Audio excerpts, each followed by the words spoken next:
हूँ। हम लोग अभी फ्रोजन शोल्डर या एडिसिव कैप्सुलाइटिस, ऐसा जो पेशेंट हमारे प्रैक्टिस में आते हैं, तो उसके बारे में आयुर्वेद में क्या बताया है, कैसे डायग्नोसिस करना चाहिए, किस तरह से चिकित्सा करना चाहिए, ये सब मैं विस्तार से आप लोगों को बताने के लिए आया हूँ। तो फ्रोजन शोल्डर के जब भी पेशेंट आते हैं ना, तो हमें क्या सोचना चाहिए, कैसे क्या करना चाहिए, यह जानना बहुत जरूरी है। तो मैं आप सभी लोगों को, पहले तो मैं फ्रोजन शोल्डर है उसके बारे में मैं बताऊंगा कि ये कि होता क्या है। फ्रोजन शोल्डर का मतलब होता है कि हाथ उठा नहीं पाते हैं। आयुर्वेद में इसको अविश्वाची या अवबाहुक ऐसे व्याधि बताया है, और अपने चरक संहिता में लिखा है। आचार्य लोग को मालूम था कि ऐसे पेशेंट हमारे पास आते हैं। उस जमाने में भी लोग क्या करते थे कि तलवार लेते थे, तलवार लेके और दिन भर लड़ाई करते थे, युद्ध करते थे, फिर भाला फेंकते थे, गदा युद्ध करते थे।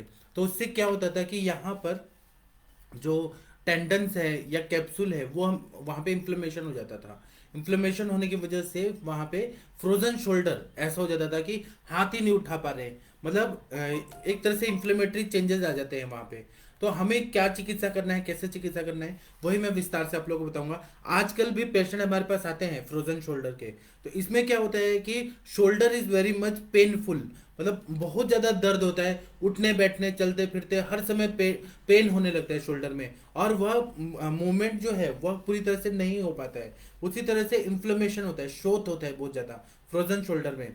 और इसके कारण क्या क्या हो सकते हैं, क्यों हो सकता है फ्रोजन शोल्डर, तो हम लोग देखते हैं। तो यहाँ पर नेक एरिया में अगर इंजरी हो गया, या फिर कोई सर्वाइकल डिस्क का कोई डिजीज है, मतलब यहाँ पर सर्वाइकल डिस्क रहता है, C1 से C2 C3 4 C5 C7 तक जब डिस्क रहता है, उसके बीच में अगर कोई डिजीज हुआ, या फिर सर्वाइकल स्पॉन्डिलाइटिस हो गया, स्पॉन्डिलोसिस हो गया, या फिर वहाँ फ्रैक्चर हो गया, या फिर वहाँ पे हर्निएशन हो गया, कुछ भी संप्राप्ति ऐसे होती है, तो उसका इफेक्ट ये होता है कि यहाँ से जो नर्व्स निकल रही है वो पूरी तरह से इन्फ्लेम्ड हो जाती है, और उसकी वजह से हाथ उठाया नहीं जा सकता है।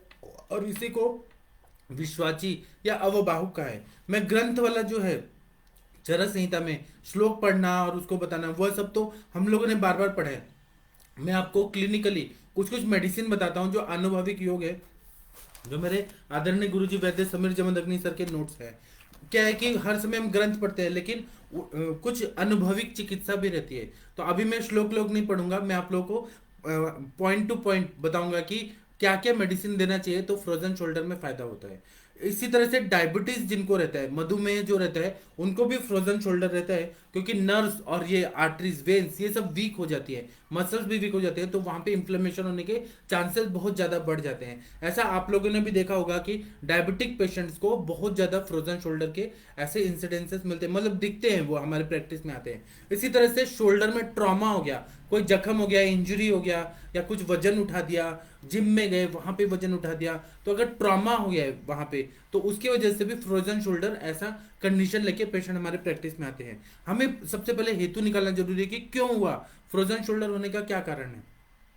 उसी तरह से शोल्डर की कभी कभी सर्जरी होती है, उसके वजह से भी नर्व कोई कट गई, या आर्टरीज कट गई, या कुछ ना कुछ डिफॉर्मिटीज आ जाती है, उसके वजह से भी फ्रोजन शोल्डर हो जाता है। अब सिम्टम्स अगर देखेंगे, तो मेजर सिम्टम क्या है कि मूवमेंट जो रहता है, हाथ ऊपर उठाना। पेशेंट हमारे पास आते हैं ना, मैं तो बहुत सारे पेशेंट ठीक किया हूँ, तो वो ना हाथ उठा ही नहीं पाते हैं। पहले एक हाथ में रहता है, फिर उसके बाद में बढ़ के दूसरा हाथ में रहता है, तो दोनों हाथ नहीं उठा पाते, इतने तक ही रहते हैं, इतने तक ही काम कर पाते हैं। उसी तरह से बहुत ज्यादा शूल रहता है, मतलब पेन बहुत ज्यादा रहता है, स्टिफनेस बहुत ज्यादा रहता है, पूरी तरह से ऐसे लगता है जैसे फ्रीजर में हमने किसी को रख दिया, तो कितना वो हो जाता है, फ्रोजन हो जाता है। हम जैसे फ्रूट्स रखते हैं, सब्जियां रखते हैं, तो एकदम फ्रोजन हो जाता है, उसी तरह से यहाँ पर लगता है कि फ्रोजन हो गया है पूरा। तो पूरी तरह से स्तंभ होता है, फिर जकड़ाहट बहुत ज्यादा होती है, पेन होता है, हाथ का मूवमेंट नहीं हो पाता है। ऐसा कंडीशन लेके फ्रोजन शोल्डर के पेशेंट आते हैं। इसी को आयुर्वेद में विश्वाची या अवबाहुक बोलते हैं। अब मैं श्लोक लोक नहीं पढ़ूंगा, मैं आप लोगों को पर्टिकुलर पॉइंट टू पॉइंट आता हूँ, क्योंकि हमें हर तरह से एक व्याधि को पढ़ना है। श्लोक के लेके मैं वात व्याधि भी पढ़ाऊंगा, तब मैं आपको बाद में बताऊंगा। मैं ये सब रिपीट रिपीट करके अलग अलग स्टाइल में व्याधियां पढ़ाता हूँ। तो अब क्या है कि ट्रीटमेंट अगर हम लोग करेंगे चिकित्सा, तो इसमें फ्रोजन शोल्डर में क्या चिकित्सा करना है, तो कफ वात हर चिकित्सा, क्योंकि कफ की वजह से स्तंभ हुआ है, वायु का शीत गुमना है, उसकी वजह से स्तंभ हुआ है, तो कफ वात हर चिकित्सा देना है, उष्ण वीर्यात्मक चिकित्सा देना है, और अस्थि की वृद्धि जन्य जो चिकित्सा होती है, क्योंकि कभी कभी यहाँ पे ये हो जाता है, मतलब ग्रोथ हो जाती है, हड्डी की ज्यादा ग्रोथ होने की वजह से भी हर्निएशन जिसको बोलते हैं, हर्निएशन ऑफ द डिस्क, वैसा कंडीशन होता है। तो हमें अस्थि वृद्धि की चिकित्सा, मतलब हमें क्या करना है, तो रुक्ष चिकित्सा देनी है, तीक्ष्ण। अब कफ वातहर चिकित्सा है तो यहाँ पे रुक्ष चिकित्सा करना पड़ेगा, मतलब हमें कोई वालुका श्वेत जैसे रुक्ष चिकित्सा करना है। तिक्त रसात्मक द्रव्यों का अपतर्पण जन्य चिकित्सा, क्योंकि यहाँ पर संतर्पण जन्य ऐसा हो जाता है, तो अपतर्पण जन्य यहाँ चिकित्सा करना है। उसी तरह से हम लोग जब चिकित्सा देते हैं तो इसका ट्रीटमेंट जो है वो सक्सेसफुल हो जाता है। एलोपैथी में तो सर्जरी किया जाता है, लेकिन सर्जरी भी कितना सक्सेसफुल होगा ये किसी को मालूम नहीं है, मतलब वो बहुत कम चांसेस रहते हैं। लेकिन आयुर्वेद में इसका परमानेंट इलाज है। इसी तरह से एक्सरसाइज जो रहता है, व्यायाम करना, हाथों का एक्सरसाइज करना, ये बहुत ज्यादा हेल्पफुल रहता है। उसी तरह से जब डायबिटीज है तो शुगर कंट्रोल करना, यह भी बहुत अच्छा चिकित्सा रहता है। शुगर लेवल को कम कर दीजिए तो पेशेंट को फ्रोजन शोल्डर को जल्दी रिकवर करने में बहुत आसानी हो जाती है। इसी तरह से नस से जो रहता है वह नासा ही शीर्षोद्वारम, नाक में जब दवाई डालते हैं तो डायरेक्ट वो ब्रेन में जाता है, फिर पीछे पीछे उतर के और फिर यहाँ आता है, और उससे भी फ्रोजन शोल्डर को बहुत अच्छा फायदा होता है। इसी तरह से कभी कभी इसको चिकित्सा करने में 6 महीने लग जाते हैं, किसी को 3 महीने लगते हैं, किसी को 42 डेज लगते हैं। तो हमें अवस्था अवस्था के हिसाब से इसका इलाज करना चाहिए। मेरे पास एक केमिस्ट आते थे जो एलोपैथी के केमिस्ट है, डॉक्टर के मतलब केमिस्ट है, उनको फ्रोजन शोल्डर था और वो बोले कि मुझे ना बाहर जाना है, फॉरेन में जाना है और आप ठीक करिए, आप कितना भी पैसा लीजिए लेकिन मुझे जल्दी ठीक करिए। मैंने उनको महाविषगर्भ तेल है, कितना तिक्त रहता है और कटु रहता है, वो इतना तीखा और ज्यादा कड़वा रहता है, वो मैंने बोला कि आपको बर्दाश्त करना पड़ेगा, मैं तो दवाई दूंगा लेकिन आपको बर्दाश्त करना पड़ेगा। बोले मैं करूंगा। तो मैंने उनको महाविषगर्भ तेल का धीरे धीरे, और वो इरिटेशन हो रहा था, मतलब आंख से आंसू आ जाते थे इतना, लेकिन उनको मैंने महाविषगर्भ तेल का नस से दिया, 15 ml सुबह, 15 ml शाम को। उसको मुझे देने में 1 घंटा लगता था, लेकिन उन्होंने लिया और फिर उसके बाद में 42 डेज में उनका फ्रोजन शोल्डर ठीक हो गया।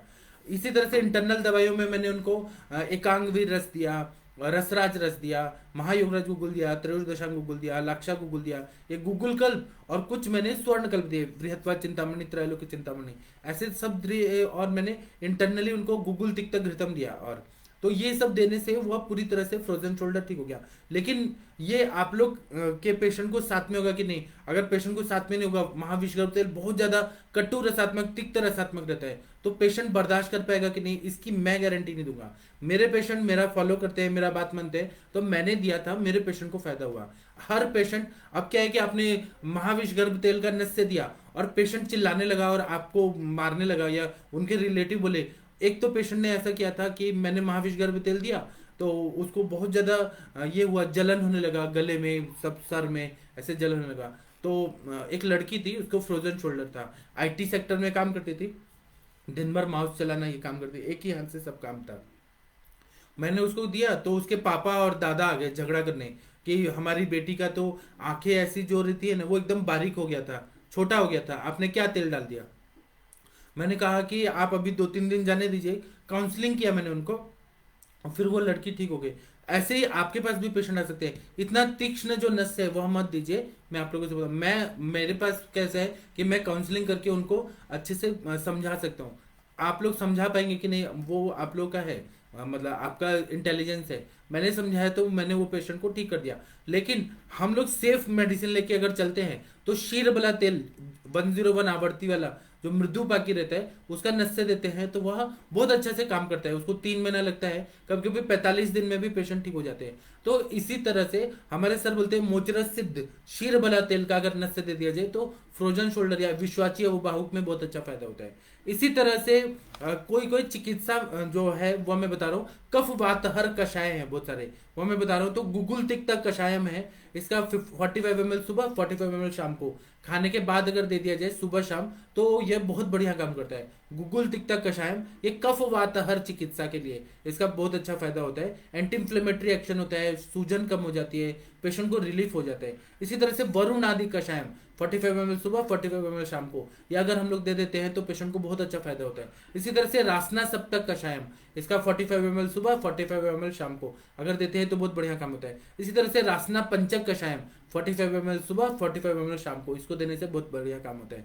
इसी तरह से भद्रदारवादी कषायम, इसका भी प्रयोग 45 ml सुबह, 45 ml शाम को जब हम देते हैं तो फ्रोजन शोल्डर में बहुत बढ़िया काम करता है। इसी तरह से अष्टवर्ग कषायम 45, अष्टवर्ग में क्या है तो जीवक और ऋष्वक छोड़ दीजिए, और जीवनीय गण में जितनी दवाइयां हैं, मेधा, महामेधा, काकोली, शिर काकोली, मुद्गपर्णी, माशपर्णी, जीवंती, यष्टि, मधु, ये जो रहता है ये रक्त संचरण को अच्छा करता है, जीवन कार्य करता है, रक्त धातु को अच्छा कर देता है, तो इसीलिए हम लोग ये देते हैं तो बहुत बढ़िया काम होता है। और अष्टवर्ग कषायम देने से 45 ml सुबह, 45 ml शाम को देने से बहुत बढ़िया काम होता है। इसी तरह से गोलियां जो रहती है उसमें कुछ गूगल कल बताता हूँ। तो आभा गुगुल, कभी कभी क्या होता है कि यहाँ पर ना बहुत ज्यादा ना अस्थिगत भी संप्राप्ति होती है, क्लेविकल बोन और स्कैपुला बोन जो रहते हैं ना वहां पे ये हो जाता है, फ्रैक्चर हो जाता है, या कोई ना कोई ऑस्टियोआर्थराइटिस जैसे कंडीशन होती है, उसके वजह से भी फ्रोजन शोल्डर हो जाता है। तो वहां पर आभा गुगुल वो संधान कार्य करता है। आभा गुगुल में नेचुरल कैल्शियम होता है क्योंकि बबूल से बनता है,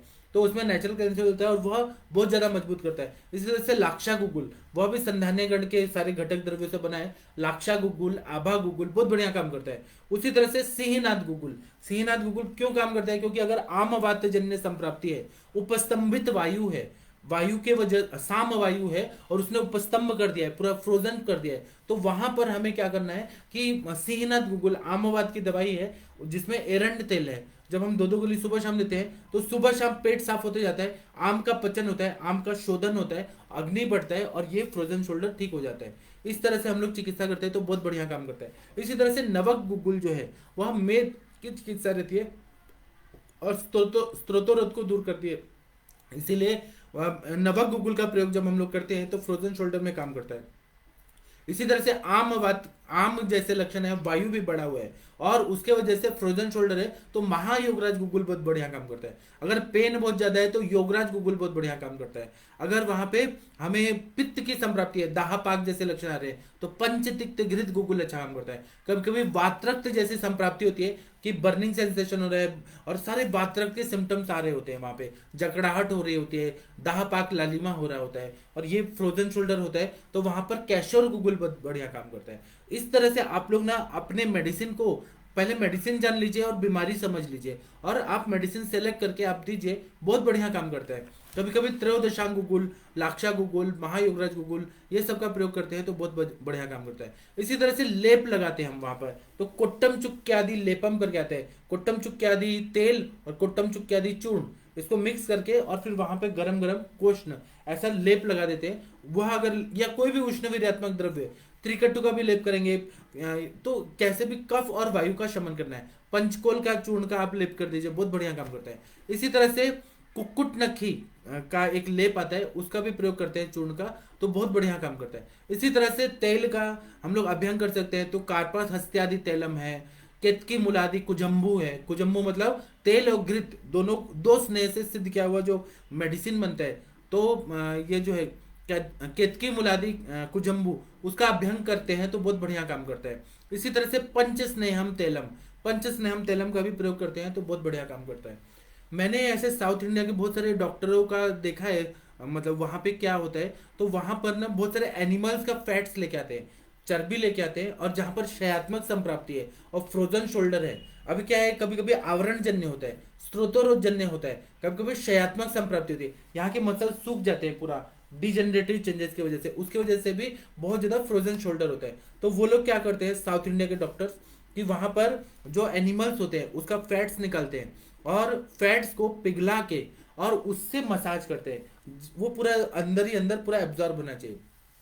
ऐसे क्षयात्मक संप्राप्ति रहती है तो शालीषष्टिक पिंड स्वेद का भी बहुत बढ़िया काम करता है। आप चावल लीजिए, साठी चावल जो 60 दिन में पकने वाला चावल है वह लेके आइए और दूध लीजिए और बला मूल चूर्ण डालिए और उसको पकाइए और उसको 2-3 कपड़ा में डाल के उबलते हुए उसको डालिए, फिर पोटली बनाइए और उससे फिर ऐसे कोष्ण होने पे उसको रगड़िए और फिर घिसना है, जितना वो निकलेगा खीर जैसा उसको मसाज करना है। तो इससे क्या होता है कि ब्रीहण होता है और जो क्षयात्मक संप्राप्ति उसमें शालीषष्टिक पिंड स्वेद से फ्रोजन शोल्डर में बहुत बढ़िया काम करता है।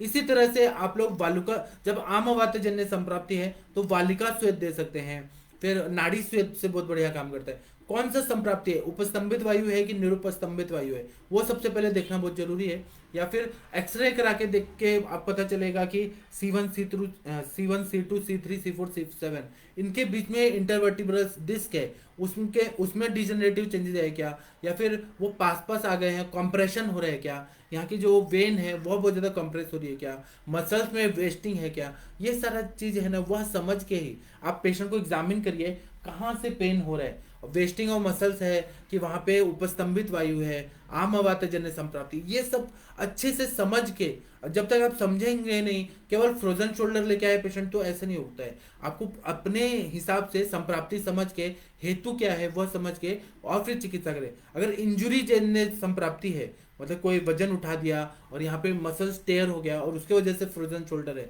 तो वहां पर मुरीवेणा तेल का बहुत अच्छा काम करता है। मुरीवेणा तेल है, लाक्षादी तेल है, बलाश्वगंधादी लाक्षादी तेल है, चंदन बला लाक्षादी तेल है, उसका अगर प्रयोग करते हैं तो बहुत बढ़िया काम करता है। उसी तरह से फ्रोजन शोल्डर में पेशेंट को लिटा के और ग्रीवा बस्ती देने से जितना वहां पे तेल एब्जॉर्ब होगा उतना फ्रोजन शोल्डर में फायदा होगा।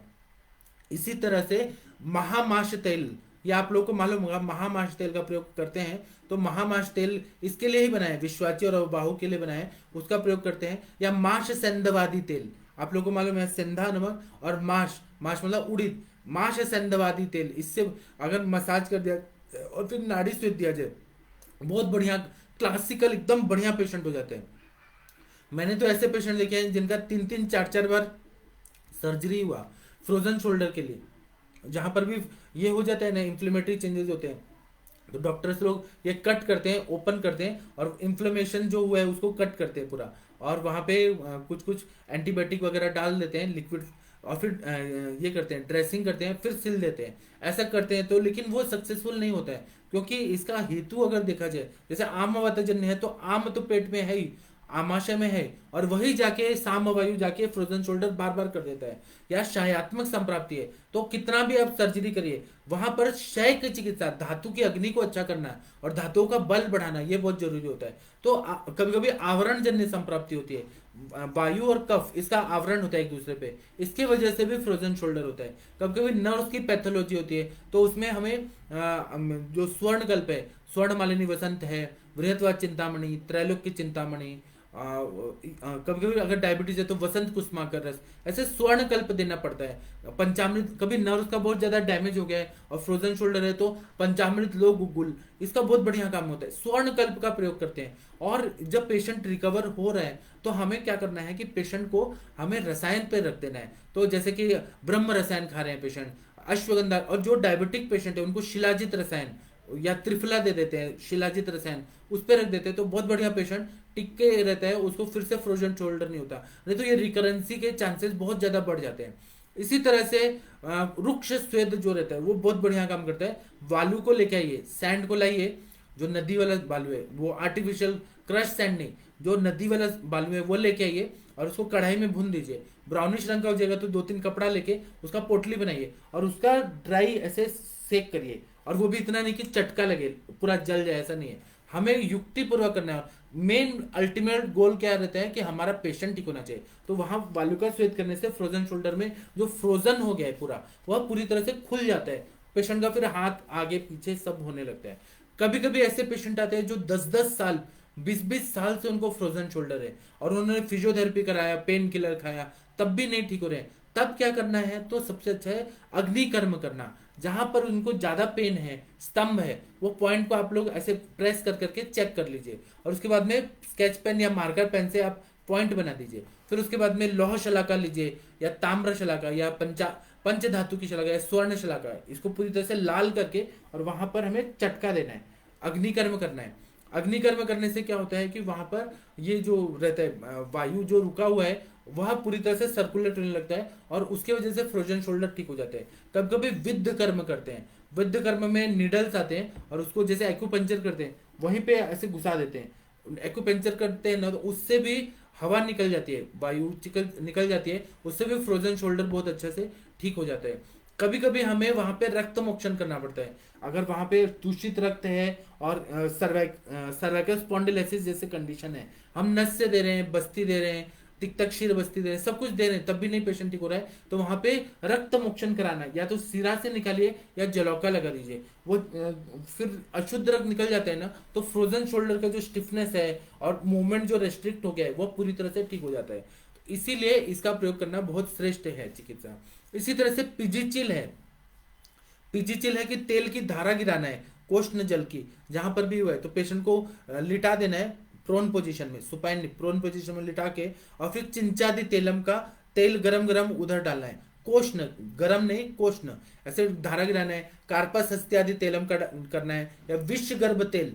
विश्व गर्भ तेल जो है वो नर्व्स पे काम करता है, नर्व्स को स्ट्रॉन्ग कर देता है, क्योंकि यहाँ से जितने भी स्पाइनल नर्व्स निकल रही हैं उनमें कोई ना कोई डिफॉर्मिटी हो जाती है। क्रैनियल नर्व्स में अगर हो रहा है तो वो अपने इंद्रियों को डैमेज करता है। क्रैनियल नर्व्स आप लोग को मालूम है, क्रैनियल नर्व्स जैसे ऑडिटरी नर्व हो गया, ग्लॉसोफेरेंजियल नर्व हो गया, जो भी नर्व रहते हैं क्रैनियल नर्व्स, तो वो आप लोग को मालूम है। अगर अगर क्रैनियल नर्व्स का हो रहा है तो वो अपने इंद्रियों को नुकसान पहुंचाता है। अगर स्पाइनल नर्व्स कर रही है तो फिर वो अपने हाथ और पैर इन सबको रेस्ट्रिक्ट करता है। तो इसीलिए ना हमें एनाटॉमी मालूम होना चाहिए कि कौन सी नर्व का ओरिजिन कहाँ है, इंसर्शन कहाँ है, और किस तरह से उसका पाथवे है वह समझ लेंगे। एनाटॉमी पढ़िए, आप पेशेंट जब भी आते हैं तो आपको एनाटॉमी फिर से पढ़ना जरूरी होता है। उतना पढ़िए, समझिए, व्याधि को समझिए और फिर चिकित्सा करिए। कभी कभी क्या होता है कि हम लोग को जो ये होता है पिजिचिल जो चिकित्सा रहती है, मतलब तेल को गिराना, उसमें तेल धारा जिसको बोलते हैं, उसके लिए हमें मुरीवणा तेल का कभी कभी फायदा होता है। अगर बहुत ज्यादा स्टिफनेस है तो कोट्टम चुक्की आदि तेलम का फायदा होता है। मसल वेस्टिंग है तो लाक्षादि तेल, बला अश्वगंधादि लाक्षादि तेल, या चंदन बला लाक्षादि तेल, ऐसे बहुत सारे तेल है। दशमूल तेल, धानवंतर तेल, बहुत सारे, सहचर तेल, सहचरादि तेल, इनका प्रयोग करते हैं तो फ्रोजन शोल्डर ठीक हो जाता है। और कभी कभी जो चिकित्सक होते हैं वह क्या गलती करते हैं कि पेशेंट को आम वात होता है, रोमैटिक फीवर रहता है, रोमेटाइड अर्थराइटिस रहता है, तो उसमें क्या कर देते हैं कि ये स्नेहन करने लगते हैं वो ज्यादा, उससे व्याधि और बढ़ जाती है। तो हमें वो नहीं करना है, हमें वो डायग्नोज करना है कि आमवात है कि निरामवात है। अगर आमवात जैसे कंडीशन है तो दीपन, पाचन, लंघन, रुक्ष श्वेत जो बताया है वह चिकित्सा करना जरूरी है, तभी वो फ्रोजन शोल्डर ठीक होगा। और जब वो आम पच जाएगा तो इसका जो स्तंभ है, स्टिफनेस है, वह ठीक हो जाएगा, अग्नि प्रदीप्त हो जाएगा। उसके बाद में नस्य वगैरह का, स्नेहन का प्रयोग करना चाहिए। तो इसका हमेशा ध्यान रखिए। और अगर पेशेंट बहुत गरीब गरीब आते हैं और फ्रोजन शोल्डर है, जैसे कि लोग जो ईंट ढोते हैं, जो मतलब बड़े बड़े कंस्ट्रक्शन काम में काम कर रहे हैं, मतलब वहां पे काम कर रहे वर्कर्स हैं, उनको उतना पेमेंट नहीं है और झोपड़ी में रहते हैं या टेंट बना के रहते हैं, और ऐसे पेशेंट फ्रोजन शोल्डर का है तो आप उनको थोड़ा ना स्वर्णकल्प देंगे। आप उनको बोलिए सरसों का तेल में लहसुन का ऐसे कली को ऐसे कूट के और फिर ब्राउनिश होने तक गर्म कर देना है और उसको तेल को रख देना है और वह तेल से मालिश करना है।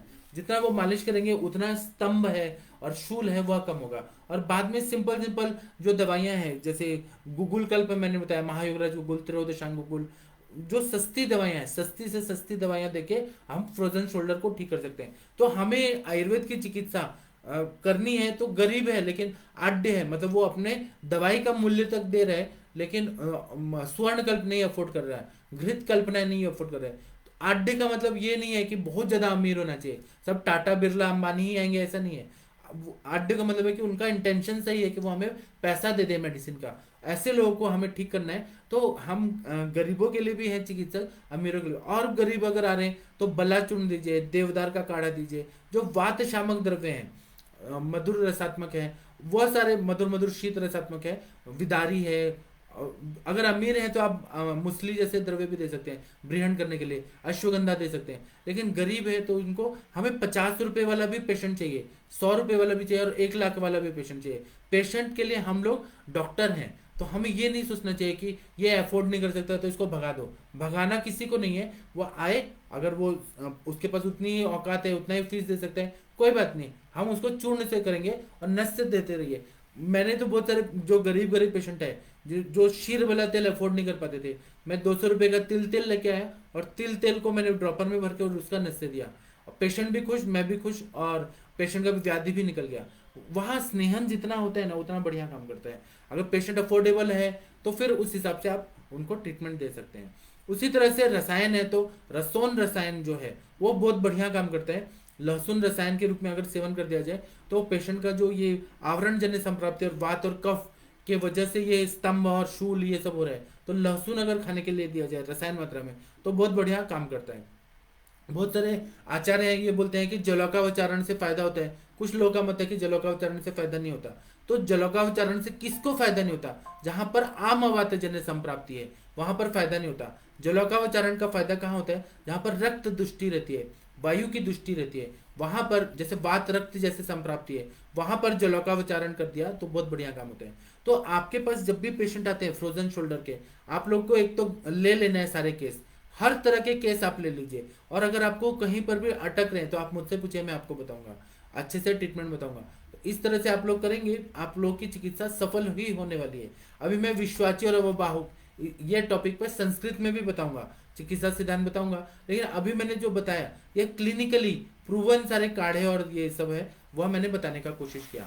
अभी आप लोग के जो भी प्रश्न है आप लोग इनबॉक्स में लिखिए और मैं उसके उत्तर दूंगा, क्योंकि आप लोग भारत के श्रेष्ठ चिकित्सक हैं। आज 1 तारीख है, सभी लोग एंजॉय कर रहे हैं न्यू ईयर का, मतलब अमेरिका में भी हो रहा है, सब जगह हो रहा है, लेकिन आप लोग श्रेष्ठ चिकित्सक हैं जो आयुर्वेद को ही सेलिब्रेट कर रहे हैं और आयुर्वेद में ही जी रहे हैं, आयुर्वेद को ही आगे पढ़ रहे हैं, समझ रहे हैं। तो इसलिए आप लोग ज़्यादा मुझे अच्छे लगते हैं और आप सब दिव्य आत्माएं हैं जो आगे इतना अच्छा काम कर रहे हैं कि क्या बताएं।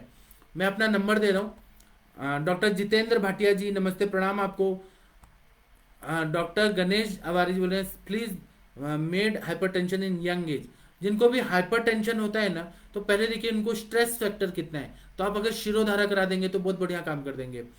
और आप ना हाइपरटेंशन की चिकित्सा करेंगे तो ब्रह्म रसायन दे दीजिए, बाबा रामदेव का मुक्तावटी दे दीजिए, उसके बाद में आप लोग कोक्षुरादि गुगुल दे दीजिए, आरोग्यवर्धिनी वटी दे दीजिए, बहुत बढ़िया काम करता है। डॉक्टर पूर्वेश मकवाना जी बोल रहे हैं कि अवबाहुक is not mention separate in text book but it's considered as a नारात्मक वात व्याधि, कफावित वात व्याधि इज कंसिडर्ड एज अवबाहुक, हियर कफ is present so we can give अभ्यंग स्वेदन बस्ती। आपका बात सही है। और अवबाहुक विश्वाची ये 2 शब्द यूज किए हैं फ्रोजन शोल्डर के लिए, मैंने वही बताया। डॉक्टर विक्रम जी बोले हैं हाइपरटेंशन की ट्रीटमेंट, मैंने अभी बता दिया हाइपरटेंशन की चिकित्सा। पेशेंट टू पेशेंट हमें ये देखना है प्राइमरी हाइपरटेंशन है कि सेकेंडरी हाइपरटेंशन है, उस हिसाब से चिकित्सा किया जाता है। Doctor Mahesh Prajapati ji knee joint swelling with pain, IQ treatment क्या है? आप ये बताइए कि उपस्तंभित वायु है कि निरुपस्तंभित वायु है, तब मैं आपको अच्छे से बता पाऊंगा। डॉक्टर ठाकुर जी नमस्ते, प्रणाम आपको। डॉक्टर गौतम जी नमस्ते, प्रणाम आपको। डॉक्टर पंकजा पाटिल जी बोल रहे हैं सर एक पेशेंट को क्लेवल के नीचे एक्स्ट्रा रिब है, उनको बहुत शोल्डर पेन होता है, उन्हें क्या दें? एक तो इसमें ना आपको सबसे पहले क्या करना है, आपको बस्ती देना है, शील वाला तेल का बस्ती देंगे तो स्नेहन होगा इंटरनली, या ये अश्वगंधा घृत, महाशतावरी घृत, महातिक्तघृत स्नेहन करते जाइए तो एक्स्ट्रा रिब जी जो है ना उसको हम कट करके नहीं निकाल सकते, एलोपैथी भी नहीं निकाल सकता है। हमें क्या करना है, वहां स्नेहन करके जो उसको प्रॉब्लम हो रही है वह ठीक हो जाएगा। डॉक्टर ठाकुर जी बोल रहे हैं हैप्पी न्यू ईयर गुरु जी, आप जैसे पूछने हैं गुरु के चरणों में शत शत नमन, आपको भी नमन। डॉक्टर नवनीन ढिल्लोन जी बोल रहे हैं डॉक्टर साहब अर्टिकेरिया के लिए क्या दें? अर्टिकेरिया को आयुर्वेद में क्या बोला जाता है वो पहले मुझे बताइए, फिर मैं आपको चिकित्सा बताऊंगा। आयुर्वेद का अगर आप स्टूडेंट है, डॉक्टर हैं, तो आयुर्वेद के टर्मिनोलॉजी में मुझसे बात करिए तो मैं आपको बताऊंगा। Doctor Preeti ji happy new year आपको। डॉक्टर जितेंद्र भाटिया जी बोल रहे हैं कि क्या त्रयोदशांग गुगुल से रक्तचाप बढ़ सकता है, हाइपरटेंशन में दे सकते हैं? आप मुझे ये चीज बस बताइए कि त्रयोदशांग गुगुल से रक्तचाप बढ़ा है, ये कहाँ आपको मिला है? कोई पेशेंट में मिला है कि आपने पढ़ा है कि अपने मन से बोल रहे हैं? क्योंकि त्रयोदशांग गुगुल से कभी भी बीपी नहीं बढ़ता है, रक्तचाप नहीं बढ़ता है, ये बात, ये कॉन्सेप्ट ही, हाइपोथेसिस ही गलत है, ऐसा कभी नहीं होता है। डॉक्टर उल्टा उससे वात शमन होता है, रक्तचाप कभी बढ़ते हुए नहीं देखा गया। उसमें आपने जो कंटेंट डाले वो शुद्ध है कि अशुद्ध है वह देखना चाहिए, अगर वो अशुद्ध है तो फिर उसका साइड इफेक्ट हो सकता है अगर गलत तरीके से बनाए तो। लेकिन हमने जो पढ़ा है क्लासिकल त्रयोदशांग उससे कभी भी रक्तचाप नहीं बढ़ा है। डॉक्टर रंजीत गुप्ता जी बोल रहे हैं कि चिल्ड्रन में कफ बार बार रिपीट हो रहा है, डायग्नोसिस में इओसिनोफिलिया बढ़ा है तो क्या दे? आप कफ अगर हो रहा है तो चंद्रामृत रस दीजिए बच्चों को, आप कुमार कल्याण रस दीजिए, चतुर्भद्र रस दीजिए, उसके बाद चतुर्मुख सिरप आता है वह दीजिए, विडंगा रिश दीजिए, फिर उसके बाद में कनकासव दीजिए, बहुत अच्छा काम करता है। डॉक्टर पूर्वेश जी बोल रहे हैं रुक्ष श्वेत दें, वेट श्वेत नहीं देना है। जब उपस्तंभित वायु है, आम वात जैसे संप्राप्ति है, तब रुक्ष श्वेत करना है। जब निरुपस्तंभित वायु है, जहां पर आम नहीं है और शयात्मक संपर्क, वहां पर स्नेह युक्त हम लोग स्वेदन दे सकते हैं। लक्ष्मी मौर्य जी बोल रहे हैं कि सर पेशेंट ने डेड बॉडी को काढ़ा दिया था तो उसके बोथ काढ़ा में फ्रोजन हो गया। डेथ बॉडी को, एक पेशेंट ने DEAT बॉडी को काढ़ा दिया था। मुझे लक्ष्मी जी आपका बात नहीं समझ आ रहा है, उसको अच्छे से आप इंग्लिश में लिखे या हिंदी में लिखे। अदिति जी नमस्ते प्रणाम आपको। डॉक्टर प्रदीप जी नमस्ते प्रणाम आपको। डॉक्टर श्वेता जी बोल रही हैं कि व्हाट्सएप नंबर मैं दे रहा हूँ आपको, अभी 2 मिनट रुके। डॉक्टर हरकिरण जी बोल रहे हैं कि sir happy new year sir, रक्त धातु अगर वैल्यू से ज्यादा हो तो ट्रीटमेंट क्या है? तो सर विधि शोणित अध्याय में पढ़िए, रक्त वृद्धि के विधि शोणित अध्याय में बताया है, रक्त दुष्ट हो गया, वृद्धि हो गया तो उसमें विरेचन चिकित्सा है, रक्त मोक्षण चिकित्सा है, उपवास है, और रक्त पित्त की जो चिकित्सा बताई है चिकित्सा स्थान में, वह सारी चिकित्सा यहाँ पे करनी है। विधि शोणित अध्याय में हर किरण जी पढ़िए, उसमें सारा चीज बताया है। मेरे पास ऐसे पेशेंट है जिनका HB लेवल 18, कभी कभी 21, 25 तक था, अब नॉर्मल था, उनको बहुत ज्यादा हेडेक होता था और वो एलोपैथी के डॉक्टर के पास जाके, हेमेटोलॉजिस्ट के पास जाके और रक्त मोक्षण करते थे। मैंने उनको क्या किया, रक्त पित्त की चिकित्सा किया, विरेचन कराया, लंघन कराया, उपवास कराया और रक्त पाचक दिया। तो उससे ना उनका मैंने 3 महीना में पूरा कवर कर दिया। उसके बाद में उनका कभी भी HB लेवल हाई नहीं होता, क्योंकि हमने स्त्रोतस की शुद्धि कर दी। अगर कोई पाइपलाइन है और उसमें आपने बहुत ज्यादा कचरा जमा है तो उसके वजह से क्या होगा कि ब्लड पे प्रेशर आता है और फिर वहां HB लेवल बढ़ा हुआ रहता है। हमने अगर स्त्रोतस खोल दिया, स्त्रोतस को शुद्ध कर दिया, आम का पचन कर दिया, क्लींजिंग कर दिया, तो फिर वो बैलेंस हो जाता है। तो कुदरत ने सब चीज बैलेंस करके ही भेजा है, लेकिन वहां पे स्त्रोतोरोजन्य संप्राप्ति हो जाती है, इसीलिए रक्त धातु बढ़ा हुआ दिखता है, HB लेवल बढ़ा हुआ दिखता है। इसीलिए हमें ये शुद्धिकरण का चिकित्सा करना चाहिए, जिसको हम रक्त शुद्धि बोलते हैं, वह देना चाहिए। डॉक्टर श्रेया जी नमस्ते प्रणाम आपको। आप लोग को मैं जो बता रहा हूँ वो सही लग रहा है कि नहीं? अगर किसी को गलत है, डाउट लग रहा है, तो आप लोग यहाँ लिखिए, मैं आपको बताता हूँ। मतलब मैं अच्छे बात बताऊंगा, मैं गुस्सा नहीं होता हूँ। डॉक्टर धर्म जी नमस्ते प्रणाम आपको। वैशाली जी बोल रही है कि वात रक्त की सिम्टम क्या होंगे? वात रक्त की सिम्टम्स में जैसे पैरों की उंगलियों में होता है ना, स्तंभ होता है, जकड़न होता है, और वहां पे डिफॉर्मिटीज आने लगती है, वैसे ही यहाँ पर अगर वात रक्त जैसे संप्राप्ति है तो जकड़ाहट बहुत ज्यादा हो जाती है सर्वाइकल एरिया में। उसी तरह से वहां पर ये होगा कि दाह होगा, पाक होगा, अंदर ही अंदर बहुत ज्यादा स्टिफनेस होगा, पूरा गला जो है, मैंने क्योंकि देखे बहुत ज्यादा ना पेनफुल होता है, बहुत ज्यादा बर्निंग जैसा सेंसेशन होता है, और हाथ भी नहीं लगाने देते।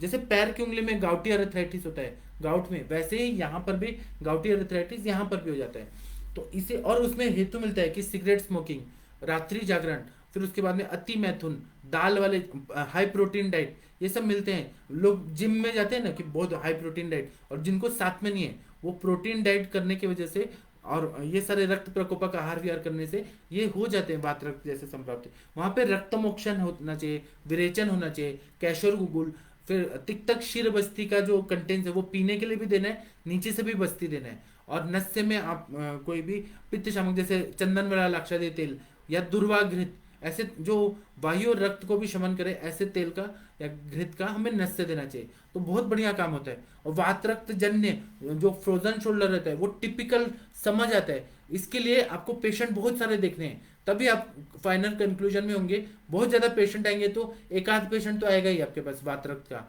तब आपको ये बात समझ आ जाएगा। डॉक्टर सविता जी नमस्ते प्रणाम आपको। कभी भी जैसे पूर्वेश जी बोल रहे हैं ना कि रुक्ष स्वेद नहीं देना, स्नेह वाला स्वेद देना, वो आप पहले ये डायग्नोज करिए कि उपस्तंभित वायु है क्या, मतलब साम वायु है, आम युक्त वायु है क्या, कि निराम वायु है, धातु क्षयजन्य है क्या, आवरण जन्य है क्या, वात कफात्मक संप्राप्ति है क्या, या अस्थि वृद्धि वाला, मतलब जैसे वहां पे प्रोट्रूजन हो गया है, या फिर वहां पे मतलब अस्थि बढ़ गया है वहां पे। अगर हम लोग इंटरवर्टिब्रल डिस्क में देखेंगे तो वहां पे डिस्क बल्जिंग हो गया क्या, क्या संप्राप्ति क्या है, उस हिसाब से अगर बल्जिंग है तो हमें वहां पे अस्थि मज्जा पाचक देना पड़ता है। मतलब जो है प्रॉब्लम उस हिसाब से चिकित्सा दें तो ज्यादा सक्सेसफुल होंगे हम। केवल ऐसे नहीं कि फ्रोजन शोल्डर आया, 4-5 दवाइयां हैं, रसराज रस, वात गज अंकुश, समीर गज केसरी, यही सबको दे दो, सबको यही दे दो। कोई पेशेंट ठीक हुआ तो हुआ, नहीं हुआ तो नहीं हुआ, हमें क्या लेना है? ऐसा नहीं है। हमारा एक पेशेंट, एक एक पेशेंट हमारे पास उम्मीद लेके आ रहे हैं, एक एक पेशेंट को परमानेंट ठीक करना है हमें, ठीक है। डॉक्टर विकास जी नमस्ते प्रणाम आपको। डॉक्टर सिद्धार्थ जी बोल रहे हैं अवबाहुक में लंघन कितना फायदा करता है? अगर अवबाहुक आम वातजन्य है सर, आम अवातजन्य है तो जो लंघन का फायदा आप आमवात को ठीक करने में लगा रहे हैं, हो सकता है 1 दिन लगाए, 2 दिन लगाए, 6 दिन लगाए, 7 दिन लगाए, क्योंकि आम अवात जो रहता है वो क्रॉनिक रहता है। आम अवातजन्य अववाहक में और लंघन कब तक कराना है, जब तक भूख नहीं लगती है, पेट पूरा वैक्यूम नहीं तैयार होता, तब तक लंघन कराना चाहिए। डॉक्टर रूपाली जी नमस्ते प्रणाम आपको। डॉक्टर अविनिंद्र जी नमस्ते प्रणाम आपको। डॉक्टर गौरव खुराना जी बोल रहे हैं कि very nice thank you sir, मार्श संधवादी तेल इजिली बना सकते हैं। हाँ, खुद बना सकते हैं मार्श संधवादी तेल। डॉक्टर सत्य प्रकाश वर्मा जी बोल रहे हैं कि कभी अग्निकर्म का रिस्पॉन्स नहीं मिलता। आपको नहीं मिला है सर, मुझे मेरे प्रैक्टिस में मिला है। आपका अग्निकर्म जो है वो, उसमें क्या गड़बड़ी है वो देखिए। अगर आम अवातजन्य है, उपस्तंभित वायु है, वहां पे अग्निकर्म का, और आप कहाँ कर रहे हैं, वो आपका पॉइंट सही है कि गलत है वो देखिए। और शलाका कितने देर तक आप रख रहे हैं अग्निकर्म के लिए, वह देखेंगे तो आपका अग्निकर्म फेल नहीं होगा। मुझे मिलता है अग्निकर्म का रिजल्ट, लेकिन वो बहुत देर तक नहीं रहता है, उसमें हमें नस से ही देना पड़ता है, नस से फायदा होता है। और हमें अगर इंटरवर्टिब्रल डिस्क अगर डैमेज हो रहा है, डिजेनरेटिव चेंजेस है, तो महातिक्तघृत है या गुगुल तिक्तघृतम है, नरसिंह रसायन है, सिद्ध मकरध्वज है, बृहत्वा चिंतामणि, त्रैलोक्य चिंतामणि, जो रीजनरेट करे ऐसे द्रव्य का प्रयोग करते हैं। या शीर बला तेल का कंटिन्यूअसली नस से देते हैं और नीचे से भी बस्ती देते हैं continuously. Knock the door until door is not open, अगर हम कंटिन्यूअसली करते हैं तब ये पेशेंट ठीक हो जाते हैं। तो इस तरह से हमें करना है। ये नहीं कि हमारे पास पेशेंट आया, 2-2 ड्रॉप डाल रहे हैं, और महानारायण तेल 2 ड्रॉप, अणु तेल, षडबिंदु तेल 2 ड्रॉप डाल दिया और बोल दिया जाओ, पेशेंट ठीक हुआ तो हुआ, नहीं हुआ तो बोल देंगे हमको नहीं आता। ऐसा नहीं है। हमें उसको हम जो भी चिकित्सा कर रहे हैं, हमारा कॉन्सेप्ट पहले क्लियर होना चाहिए। और ये रहना चाहिए, हिम्मत खुद नहीं हारना है, सामने वाला तो नहीं हारेगा। खुद को बोलना है कि हमें इसको ठीक करना है। कोई भी पेशेंट है तो 10 बार मन में बोलिए हमें इसको ठीक करना है, हमें ठीक करना है, हमें ठीक करना है। उसके लिए फिर ग्रंथ खोलिए। अगर नहीं समझ आ रहा है तो मुझे कॉल करिए, मैं आपको बताऊंगा, लेकिन आपको हार नहीं माननी है। Doctor Vinod Jain ji happy new year. Doctor Shreya ji बोल रहे हैं शीत पित्त। अब शीत पित्त है तो वो क्यों है? लोग गर्म पानी में अभी नहा रहे हैं, ठंडी के दिन में गर्म पानी में नहा के और जाके हवा में घूम लेते हैं। तो ये गर्म ठंडा, लोग क्या करते हैं, सूप पीते हैं, फिर आइसक्रीम खा लेते हैं, फिर आइसक्रीम खा लेते हैं, फिर चाय कॉफी पी लेते हैं। गरम ठंडा, गरम या धूप में से आए, गर्मी में पसीने पसीने, और फैन ऑन कर दिया, एसी ऑन कर दिया, या धूप से आए और जाके स्विमिंग करने लगे, तो ये जो गरम ठंडा होता है, इससे शीत पित्त हो जाता है। पित्त वहां पे उष्ण तीक्ष्ण गुण से बड़ा है, लेकिन वायु का संसर्ग और कफ के संसर्ग से उदर्द और शीत पित्त ऐसे हो जाते हैं। तो उसमें चिकित्सा क्या है, तो विरेचन कराना श्रेष्ठ चिकित्सा है। फिर उदर्द प्रशमन गण, शीत पित्त प्रभंजन रस है, फिर ये पंचतिक्त घृत गुगुल है, फिर बृहद वृहद हृदरा खंड है, फिर गंधक रसायन है, और सरसों के तेल में नीम का पत्ता लाइए, उसको नीम का चूर्ण लाइए और सरसों के तेल में डाल के पूरा बॉडी में लगा दीजिए, तो शीत पित्त टेम्पररी शांत हो जाएगा। लेकिन विरेचन कराना सर्वश्रेष्ठ चिकित्सा है। और नहीं तो हमें अगर कफ का है, उदर्द है, तो उसमें वमन कराना श्रेष्ठ चिकित्सा है। फिर रक्त मोक्षण भी चिकित्सा है। जैसा भी अब मैं तो क्या करता हूँ, एकेटी देता हूँ, अमृता गुगुल का, अश्व गुगुल, त्रिफला गुगुल और सूक्ष्म त्रिफला देता हूँ, पेशेंट का शीत पित्त पूरी तरह से ठीक ही हो जाता है। अब आप लोग युक्तिपूर्वक और बताइए कि और आप लोग क्या दे सकते हैं। मैंने तो शॉर्टकट बता दिया कुछ कुछ। डॉक्टर योगेश जी नमस्ते, हैप्पी न्यू ईयर। डॉक्टर पराग भट्ट जी बोल रहे हैं कि हैप्पी न्यू ईयर पराग भट्ट, आयुर्वेद रसायन ऑफिसर, प्रणाम आपको। डॉक्टर जितेंद्र वर्मा जी बोल रहे हैं सर कैन वी यूज शल्य की प्रिपरेशन इन जॉइंट पेन। 100% दे सकते हैं, क्योंकि जॉइंट पेन में शल्य की जो है वेदना शामक है, एंटी इंफ्लेमेटरी एक्शन है, तो आप दीजिए, बहुत बढ़िया काम होता है, मैं भी देता हूँ। डॉक्टर मनोरंजन साहू जी ने एक बहुत बढ़िया कविता लिखी है, ये नववर्ष हमें स्वीकार नहीं, ये है अपना त्योहार नहीं। इन्होंने अपना जो मनोव्यक्त है वो आप लोग पढ़ लीजिएगा, बहुत बढ़िया इन्होंने लिखा है। हम तो हैप्पी न्यू ईयर बोलते हैं, आप इसको मानिए ना मानिए, लेकिन आप चैत्र शुक्ल प्रथम तिथि को मानते हैं। हम लोग कैसे हैं, जैन दर्शन आप पढ़ेंगे तो उसमें स्यादवाद बताया, स्याद अस्ति स्याद नास्ति, स्याद अस्ति नास्ति, मतलब जैन धर्म जो है उसमें, और वही चरक संहिता में अपनाया गया है कि हम सारे मत को एक्सेप्ट करते हैं। अगर कोई इस्लाम को मान रहा है उसको भी हम मानेंगे, रेस्पेक्ट देंगे। अगर कोई सिखिज्म को करता है हम उसको भी रेस्पेक्ट करेंगे, हम जैनिज्म को भी रेस्पेक्ट करेंगे, हम सबके मत को करेंगे, हम किसी को गलत नहीं करेंगे, और सभी में से अच्छी अच्छी बातें ले लेंगे। तो अगर हैप्पी न्यू ईयर मनाया जा रहा है और लोक में प्रसिद्ध है तो हम हैप्पी न्यू ईयर बोलेंगे। हम आपका भी हिंदू धर्म वाला भी मानेंगे, इस्लामिक जो है वो भी मानेंगे, हम सबको मानेंगे। हम आपका विरोध नहीं करते हैं, लेकिन हमें मत रोकिए कि हम हैप्पी न्यू ईयर ना बोल पाए। आपको जो पसंद है वो आप करिए, हमें जो पसंद है हमें करने दीजिए। डॉक्टर श्रेया जी शीत पित्त का मैंने बता दिया। डॉक्टर राजकुमार सराफ जी नमस्ते प्रणाम आपको, happy new year. Doctor Arun Yadav ji सादर प्रणाम। डॉक्टर प्रमोद जी बोल रहे हैं कि स्नेह स्नेह नस्वर धातुष है, कैन यूज बालुका स्वेद? जरूर कर सकते हैं, अगर स्तंभ है और वहां पे वालुका स्वेदन से नुकसान नहीं होता है, जितना हीट मिलता है ना उतना फ्रोजन शोल्डर ये हो जाता है, मतलब ढीला हो जाता है, हाथ पैर उठाना और मूवमेंट करना इजी जाता है, और अभ्यंग करना भी बहुत जरूरी है। कंडीशन देख के आपको करना है, स्नेहन नस्य कब करना है, कौन सा नस्य क्या करना है, वह आप कंडीशन देखेगा। अगर पेशेंट को बहुत ज्यादा सर्दी जुकाम हो गया है और फ्रोजन शोल्डर भी है, तो आपको पहले शिरोविरेचन वाले, जैसे सरसों का तेल हो गया, या फिर आपको ज्योतिषमती तेल हो गया, या षड बिंदु तेल, ऐसे जो पूरा कफ को निकाले, ऐसे नस्य दे के फिर उसके बाद में सर्दी खांसी जुकाम और सर भारीपन ये ठीक करके फिर आपको बृहण नस्य करना है। आपको कंडीशन देख के फिर आपको ट्रीटमेंट सेलेक्ट करना है। ब्लाइंडली कोई भी चिकित्सा मत करिए आप लोग। डॉक्टर मनीषा जी बोल रही हैं, प्रणाम sir, happy new year to you और यू एंड ऑल वैद्या sir, due to you we inform, so best wishes to. Thank you thank you. Doctor Vivek Singh ji बोल रहे हैं, अर्दित की चिकित्सा मैं अभी कल परसों लूंगा तो अर्दित की चिकित्सा बताऊंगा। डॉक्टर सत्य प्रकाश वर्मा जी सर कोटि कोटि प्रणाम, आपको भी कोटि कोटि प्रणाम। डॉक्टर सुनील जी प्रणाम आपको। डॉक्टर रिजवान जी बोल रहे हैं कि आपको नव वर्ष की शुभकामनाएं, आपको भी नव वर्ष की शुभकामनाएं। डॉक्टर दिवांशु जी बोल रहे हैं, शैतान बच्चे वाली स्टोरी बताइए, उसे संप्राप्ति को बहुत अच्छे से समझा जा सकता है। मैं अब कभी और बताऊंगा, आज मेरा, मैं आज आपको जो चीज बताऊं वो सुनिए, मैं अलग अलग स्टाइल से बताऊंगा ना, एक ही चीज को थोड़ी ना मैं बताते रहूंगा। डॉक्टर नीलम जी नमस्ते प्रणाम आपको। डॉक्टर जितेंद्र जी नमस्ते प्रणाम आपको। डॉक्टर वैशाली जी नमस्ते। वैशाली जी कल आप चली गई थी, आपको अर्बुद का संप्राप्ति बताना है। आज ना आप माधव निदान लेके आइए सेशन में, और आप अर्बुद का संप्राप्ति बताइए तो हम लोग भी पढ़ेंगे। डॉक्टर नीलम जी बोल रहे हैं कि today why we cannot join Zoom. यह ना असल में फेसबुक लाइव हो रहा है नीलम जी, मेरा इसके बाद जो इंटरेक्टिव सेशन होता है 8:15 वो इंटरेक्टिव सेशन मैं अभी फेसबुक लाइव पे ही पढ़ा रहा हूँ। डॉक्टर लक्ष्मी जी बोल रही है शीत पित्त, अच्छा जी मैं समझ गया आपका क्वेश्चन, अब मुझे दिख नहीं रहा लक्ष्मी जी, अब इंटरेक्टिव सेशन में पूछेगा। डॉक्टर सुवर्णा जी बोल रहे हैं कि प्रणाम नमस्ते। डॉक्टर दीपम दुबे जी बोल रहे हैं, सर स्तंभवात से है या कफ से है, कैसे पता चलेगा? स्तंभ कैसे, आप देखिए ना वहां पे रुक्षता बढ़ी है क्या, उसका कलर श्याव हो गया है क्या? अगर कफ से है तो वहां पे बहुत ज्यादा गुरुता रहेगा, हैवीनेस रहेगा। आप और सार्वदेहिक लक्षण भी देखिए, अगर वात से है तो दूसरे जॉइंट में भी पेन होता है, कफ से है तो कफ के सिम्टम दिखते हैं। सार्वदेहिक लक्षण भी देखना है और स्थानिक लक्षण भी देखना है, तब हमें समझ आता है। अब ये चीज जो है ना, मैं केवल थेरोटिकल बोलूंगा तो नहीं होगा, आप पेशेंट देखिए, पेशेंट में ऑब्जर्व करिए, कुछ चीज देख के समझ के होता है, सुन के ही सब चीज नहीं हो सकता है, पेशेंट देंगे तो ज्यादा अच्छे से समझ आएगा। डॉक्टर गुरनेक सिंह जी नमस्ते प्रणाम आपको।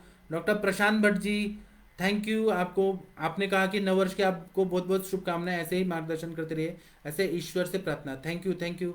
आयुष दर्पण टीम की तरफ से जो ये नया साल का ये है क्लिनिकल आयुर्वेदा का जो व्हाट्सएप ग्रुप है, उसके लिए एक गूगल फॉर्म दिया जा रहा है, कृपया उसको भरिए और आप हमारे साथ जुड़ जाइए, वहाँ हम आपको सब पीडीएफ और नोट्स और ये सब देते हैं।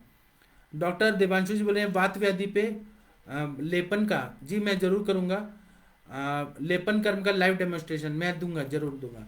डॉक्टर वरिंदर जी नमस्ते प्रणाम आपको। Doctor Kusum Malik ji happy new year, आपको भी happy new year. Doctor Sonali ji happy new year, आप लोग भारत के सर्वश्रेष्ठ चिकित्सक हैं। डॉक्टर गगन अग्रवाल जी बोल रहे हैं 365 दिन संभाषा, इसे Guinness book of world record में डालना चाहिए, ऐसा कभी, क्योंकि पहले ऐसा नहीं हुआ था जी, नहीं हुआ था। डॉक्टर नवीन जोशी सर को बोलिए, फिर हम Guinness book of world record में हम लोग डालेंगे। डॉक्टर सोनाली जी बोल रहे हैं लिगामेंटल टेयर में क्या कर सकते हैं? लिगामेंटल टेयर पे मेरा लेक्चर हुआ है, आप सुनिए, नहीं तो मैं नेक्स्ट लेक्चर में आपको बताऊंगा, क्योंकि अभी टाइम हो गया है और मुझे इंटरेक्टिव सेशन में भी आना है, तो मैं उस पर बहुत विस्तार से अच्छे से बताऊंगा। डॉक्टर मृणाल जी नमस्ते प्रणाम आपको। डॉक्टर मंजू जी नमस्ते प्रणाम, हैप्पी न्यू ईयर।